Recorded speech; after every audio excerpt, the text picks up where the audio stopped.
So if you've been driving around lately or even just, walking through public spaces, you might have started to notice something, Hmm. a shift maybe, in things like roadside landscapes, public gardens. We're sort of moving away from those really neat, tidy beds. Right, where you can see all the dark soil between every single plant, that very manicured look. Yeah, exactly. And we're seeing this transition to something, well, something intensely lush. Dense is the word for it. The materials we've been digging into call it abundance planting, or, and I love this phrase, gardening without gaps. Gardening without gaps. That just nails it, doesn't it? It really I mean, does. the author describes these gardens as just overflowing with life, with productivity, sometimes with color. The whole strategy seems to be about maximization. It is. Every single shelf, corner, and crevice is just packed with greenery. It looks like a tiny, functioning ecosystem. Okay, so for you, listening to this deep dive, our mission today is to really get under the hood of this intentional crowding.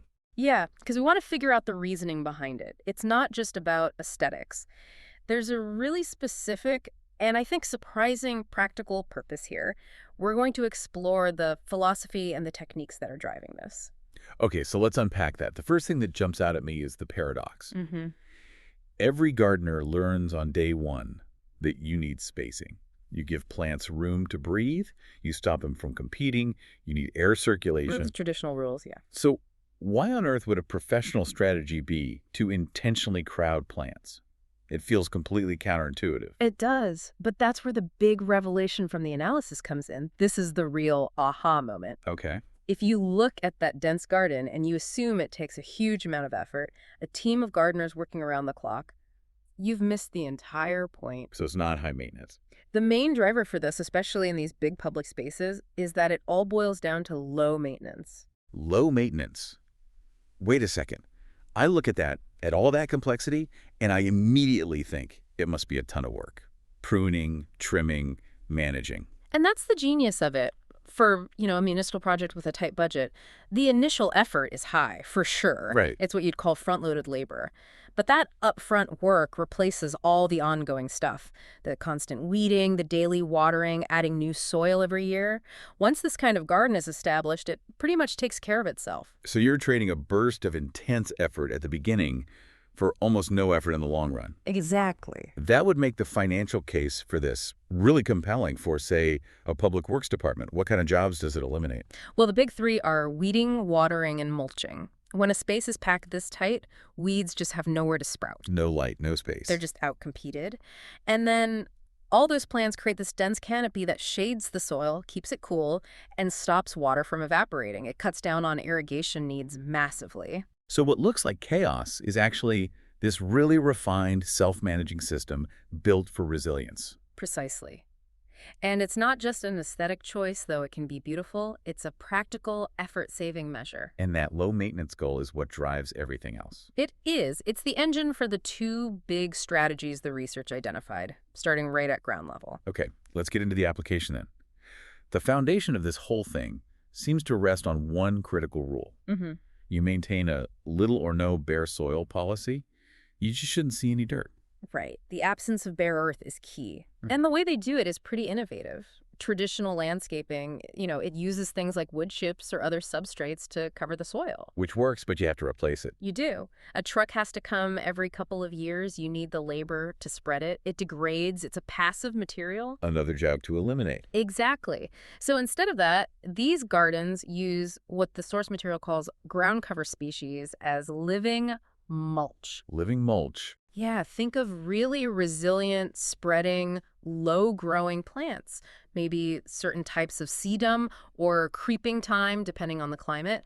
These are the plants that fill every last square inch of soil. So the mulch is actually alive. It's growing and regenerating itself. That's a completely different way of thinking about it. It's a huge shift. You go from maintenance through decay and reapplication to maintenance through active growth and competition. Wow.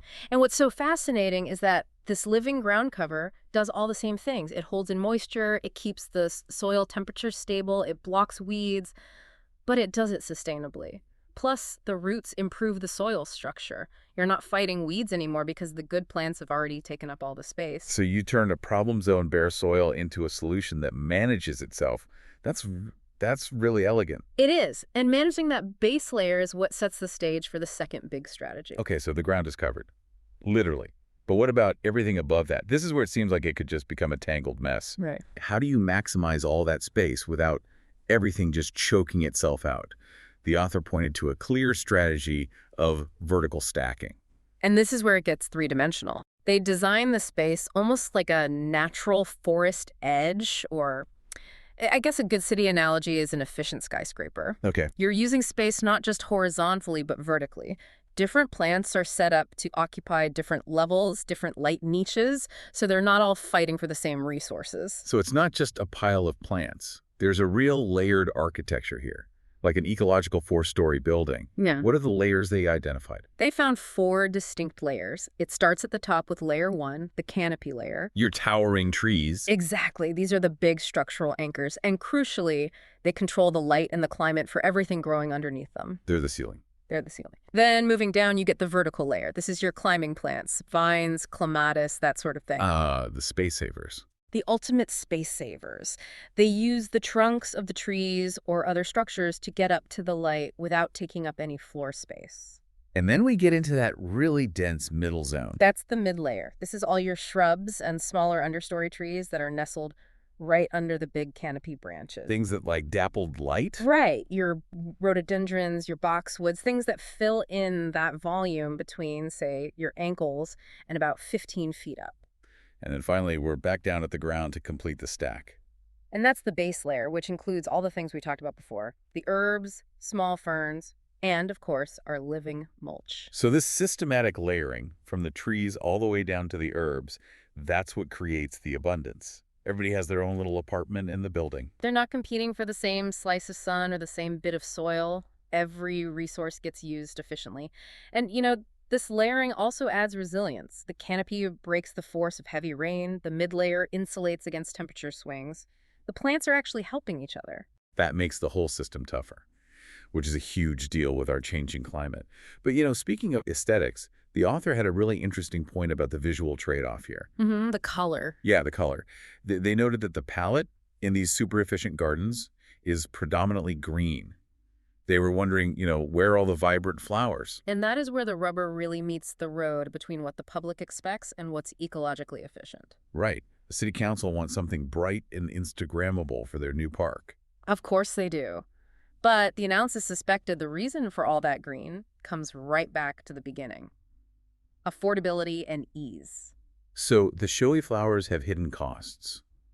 I'm guessing things like annuals are just a ton of work. A massive amount. Your petunias, your impatiens, you're buying new plants every single year, you're watering them constantly, feeding them, deadheading them. It's a huge ongoing labor cost. It is. So to stick to that core goal of being resilient and effortless, the gardener has to choose species that need little to no pruning and just thrive on their own. Okay, so if I'm managing a public park, I have a choice.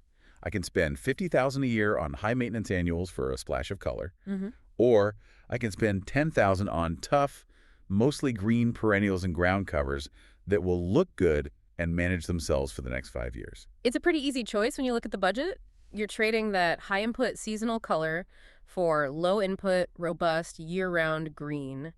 The green palette is really a sign of the system's maintenance economy. That's a great point. The plant selection isn't driven by what looks best for a few weeks in May. It's driven by what provides structure and resilience all year long. And it connects everything back. You start with the goal of low maintenance. You eliminate bare soil with living mulch. You stack everything vertically, and then you pick plants based on toughness. Every choice serves that one primary goal. This has been a really fascinating look at a system that hides its sophistication behind this look of, apparent density.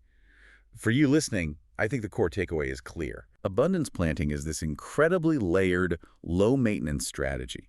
It uses living ground cover and systematically stacks 4 plant layers, canopy, vertical, mid-layer, and base, to build an ecosystem that just minimizes human effort. And if you think about this in the bigger picture, it really raises an important question for all of us. If low maintenance and high resilience naturally lead to these complex green landscapes, Do we need to redefine what a successful garden looks like? Interesting. Maybe success isn't that expensive, temporary burst of color. Maybe it's the creation of these complex, enduring, and ultimately effortless ecosystems that just perform year after year. So the next time you see a roadside that looks almost overwhelmingly dense and green, don't just see it as untamed. No, look closer. Look for the vertical layers, look for the living mulch, and try to see the efficiency and the incredible long-term planning that's at work. Something powerful to mull over until our next deep dive.